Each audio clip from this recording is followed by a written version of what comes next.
Welcome into No BS Fantasy Football. If you are looking to help your team get a win in Week 13 or in the Fantasy Football Playoffs, you've come to the right place because we're going to start off with a waiver ad for every position. Some of these guys will be great for this week, Week 13, and some of them are stashes to help you in playoffs. Then we're going to move on to the best defensive ads off the waiver wire for Week 13.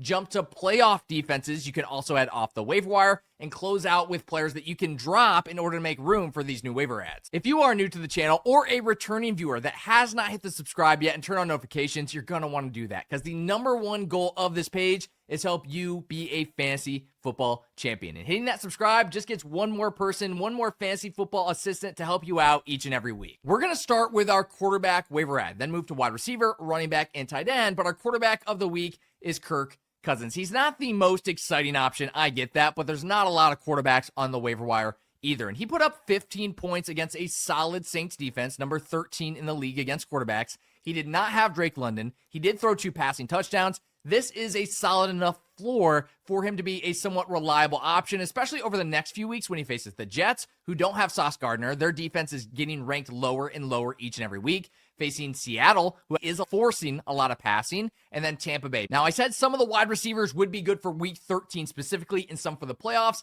Andre Iosivas is a Week 13 ad. We've got T. Higgins in the concussion protocol. They play on Thanksgiving. That may not be enough time for T. Higgins to clear, giving Iosivas another opportunity to be the wide receiver 2 for the Bengals. We saw he got 7 targets in Week 12. Week 13, he's got a better matchup and Joe Burrow at quarterback, giving him some boom potential on Thanksgiving Day. Your season-long ad, and actually the guy I would prioritize if he's available, is John Metchie. We saw 6 catches. We saw 1 touchdown, 65 yards on 7 targets from Tyrod Taylor in his first start. Now, I know it was a little bit easier matchup against the Ravens, but rest of the season, the schedule is not too difficult. John Metchie could be the wide receiver 1 for the Jets rest of the way. There's really only one running back ad before we get to the tight end ad, and it's Devin Neal of the Saints with Alvin Kamara injured. And he stepped up in this game with 7 targets and 5 receptions. We've been kind of hoping Alvin Kamara would get that kind of target share in his games, but for Devin Neal, it's going his way. They've got a great schedule rest of the season. This is the must-add of the week off the waiver wire, especially if you need a running back. Our tight end, before we get to those Week 13 defenses, is Brenton Strange. We saw in Week 12, he stepped up with 95 yards on 5 receptions in his first game back from injury. I know he does have a tougher matchup Week 13 against the Titans,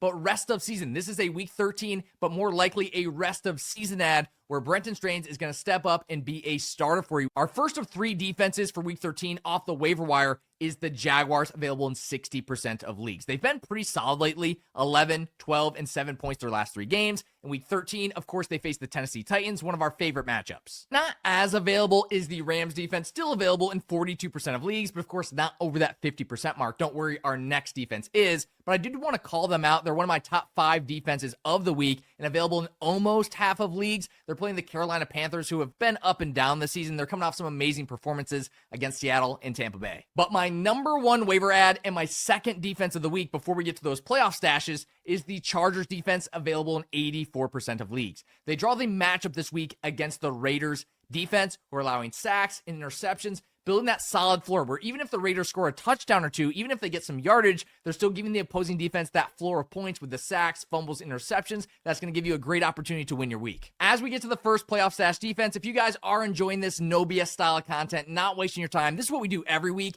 Hit that subscribe button. Let's talk the Eagles, who are available in 35% of leagues. Now, the next 3 defenses are widely available, but I did want to shout out the Eagles because they are available in 1 out of 3 leagues. In the fantasy football playoffs, they play the Raiders, then the Commanders. These are amazing matchups for a defense that is one of the best in the league. This defense has been standing out. Great coverage, stopping the run, doing everything they need to do to win games, even when the offense can't produce. They kind of let Dallas back in the game, but they had a 21-0 lead against the Cowboys. This defense is absolutely incredible, and with these 2 great playoff matchups. Now, I like our final 2 playoff stashes even better than this one, but I do have to call it the Chiefs defense, available in 69% of leagues. They may not be startable up to this point, but Week 16, they play the Titans, and they're going to eat that offense alive. Both of our top 2 playoff stashes are amazing, so it's based on your fantasy football management style, and if you are a set-it-and-forget-it player, the Saints are the go-to team. In this season against the Giants, against the Panthers, against the Falcons, some of the weaker teams, they've done amazingly. And in the fantasy football playoffs, the easiest possible 3-week schedule, they play the Carolina Panthers again, who they did great against earlier this season.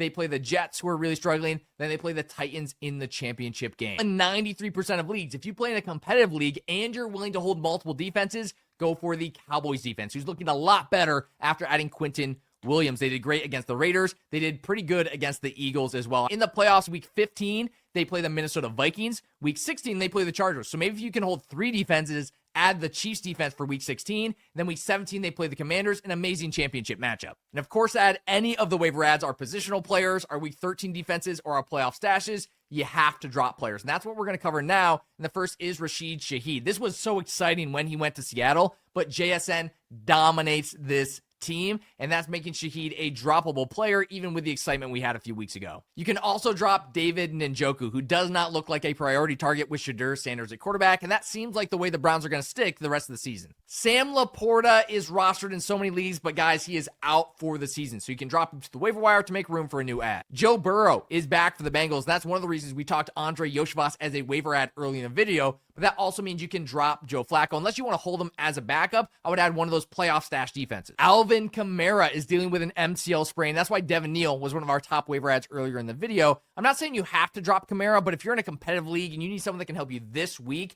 or want to add one of those playoff defenses, Kamara is a person you could drop for that. That is No BS Fantasy Football. Thanks for watching. Have a happy Thanksgiving, and I'll see you in the next one.